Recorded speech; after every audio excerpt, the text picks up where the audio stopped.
Ya, pemirsa, Anda dan saya juga tahu tentunya ada sejumlah rekam jejak dari pertandingan Indonesia pada saat berada di Piala Asia. Ini sejumlah rekam jejak ini tampaknya sedikit merugikan akibat dari keputusan wasit. Di sebelah saya ini sudah ada Bung Aun yang kembali bergabung bersama saya. Kali ini pindah tempat ya Bung ya. Kita akan bahas bersama-sama bagaimana sejumlah pertandingan di Piala Asia pada saat Indonesia melawan sejumlah negara, ada beberapa keputusan dari wasit yang mungkin ini dianggap merugikan. Bahkan netizen ini banyak juga yang sudah membuli beberapa wasit tersebut. Jadi kita akan sama-sama membedah bersama dengan Bung Aun.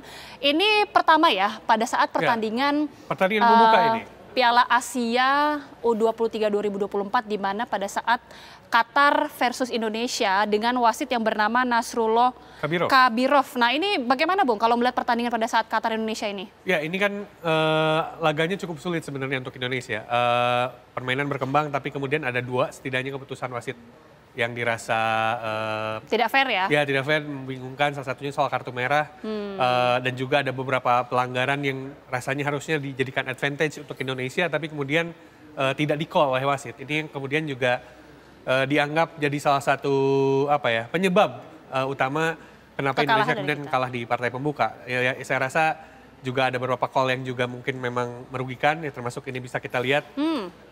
Ini salah satunya ya? Salah satunya memang ya pengaruh wasit ini kan juga kemudian berpengaruh terhadap pertandingan. Tapi juga saya juga melihat, nah ini juga sebenarnya hal yang kalau boleh jujur agak jarang dilakukan oleh pemain Indonesia, yaitu berkomunikasi dengan wasit. Karena begini, ketika wasit melakukan sebuah keputusan, kemudian bukan protes tapi berkomunikasi, itu yang saya rasa agak jarang sebenarnya. Dan ini juga yang terjadi di laga semifinal lawan Uzbekistan. Nah, ini sekarang kita hadirkan juga untuk pemirsa yang tentunya sangat viral adalah pada saat Indonesia melawan Uzbekistan.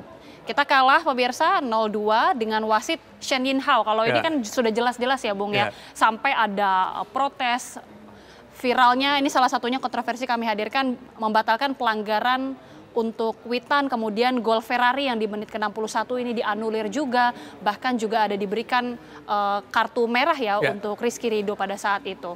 Ini bagaimana juga melihatnya Bung? Kalau untuk Shen Yinhao saya justru paling mengherankan buat saya kalau misalnya VAR gol Ferrari itu memang kita bisa lihat ada kaki Ramadan Sananta di sana dan masih di posisi debatable dan juga prerogatif wasit untuk mengesahkan gol tersebut atau tidak. Jadi masih di area yang abu-abu, tapi memang saya juga termasuk yang mempertanyakan soal kartu merahnya Rizky Ridho karena terlihat sekali kalau dia tidak ada intensi untuk mencelakakan pemain Uzbekistan. Kita lihat kalau dia juga menarik kakinya kembali ketika sudah duel, menandakan kalau dia tidak berniat untuk melakukan pelanggaran.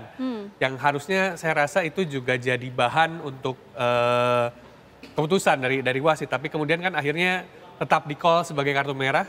Karena dianggap membahayakan, itu juga memang agak membingungkan. Soal pelanggaran untuk Witan juga saya rasa masih agak masih di area yang abu-abu, tapi yang memang membuat bingung adalah kejadian di kartu merah Rizky Ridho memang. Tapi kan kalau tadi Bung sempat mengatakan sebenarnya pemain itu bisa melakukan protes kepada wasit. Apakah itu bisa mempengaruhi keputusan wasit yang jika sebelumnya memberikan pelanggaran akhirnya menganulirlah keputusan itu karena protes dari pemain ini? Sayangnya memang di sepak bola overturn jarang terjadi istilahnya. Kalau overturn kan di olahraga lain lah istilahnya, memang jarang terjadi. Tapi bisa saja terjadi kalau memang ternyata dalam bab-bab tertentu wasit merasa memang harus direview ulang. Keberadaan VAR juga tujuannya itu kan sebenarnya, mencoba melihat kembali, mereview kembali keputusan yang sudah terjadi. Apakah terjadi kartu merah kah, apakah terjadi offset atau tidak, apakah bola sudah melewati garis atau belum dan lain-lain. Jadi saya rasa memang jarang terjadi, tapi dengan pemain berkomunikasi ya, bukan protes lah, berkomunikasi dengan wasit ya. Setidaknya kan membuka peluang untuk sebuah keputusan tersebut dipikirkan ulang. Ini kan mirip kalau misalnya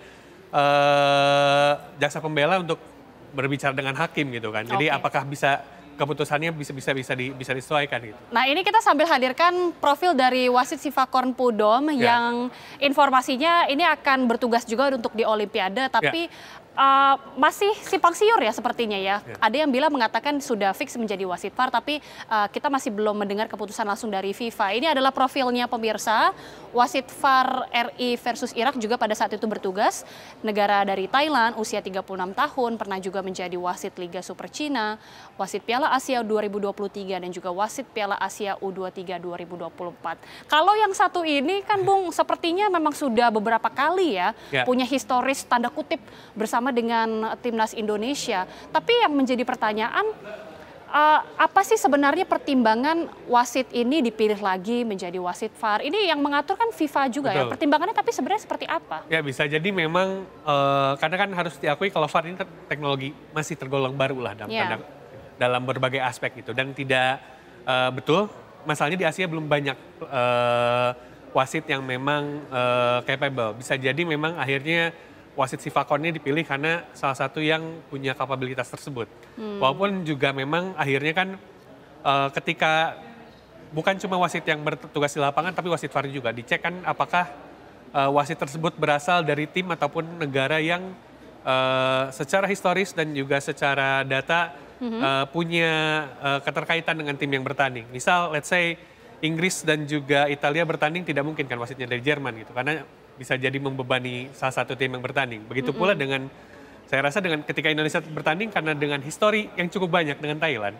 Nah, memang, kenapa kalau gitu dia ditunjuk menjadi wasit? Exactly, itu juga mungkin memang jadi kebingungan juga. Kenapa kemudian yang dipilih adalah wasit dari Thailand? Karena kalau misalnya hemat saya, ketika misalnya yang bertanding kebetulan adalah Indonesia dan juga Guinea, itu kan dari Asia dan juga dari Asia dan Afrika. Dengan kemungkinan Guinea yang punya banyak bahasa Perancis, sementara di Indonesia tidak, tentu pemilihan wasitnya yang paling ideal adalah dari Amerika Utara atau Amerika Selatan sebenarnya. Dengan yang memang istilahnya lebih fair, karena dirasa tidak punya kaitan dengan satu sama lain. Idealnya demikian. Tapi kan memang saya juga menekankan pada akhirnya bagaimanapun performa wasit, pada akhirnya balik lagi. Bagaimana skuad Garuda Muda beraksi di lapangan juga. Tidak hanya keputusan dari wasit yang kita tentunya mengharapkan pasti fair ya keputusan dari wasit ini. Kita mencoba berpikir positif dan tentunya tidak hanya itu, tapi permainan dari skuad kita juga tentunya harus mumpuni. Nanti usai jeda, Bung akan kembali bergabung bersama Putri Viola tentunya untuk berdialog dengan sejumlah narasumber. Pemirsa, kami jeda terlebih dahulu, kami akan segera kembali.